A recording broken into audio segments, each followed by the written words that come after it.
ja sam Aleks Jovanović i danas delim sa vama zašto sam i ja Avenger. Kapitan sam Adidas Runnersa i Belgrade Ultra Running Team.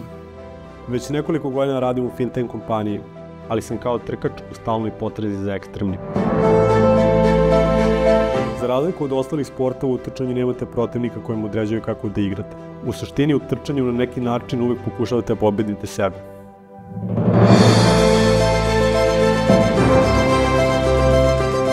Ako bi trebalo jednom reči da opišem trčanje, ta reč bi bila sloboda. Tako i nastao BART, Belgrade Urban Running Team.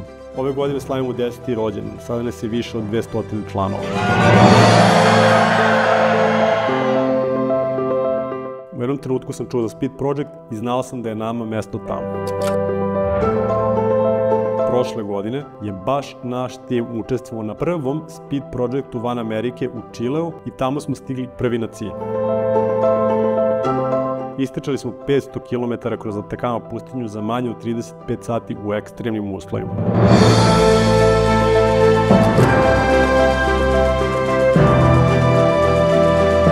Kao kolektiv koji smo stvorili zahvaljujući trčanju, u Bartu smo shvatili da nas ima mnogo i da možemo nešto da prinesemo. Aktivistički pomažemo svratište za decu ulice, zasadili smo park i učestvovali u još mnogo humanitarnih akcija. Želim da istrčam svih 6 velikih svetskih maratona. Ostali su mi još London, Tokio i Boston, što znači da ne istrčam Chicago, New York i Berlin.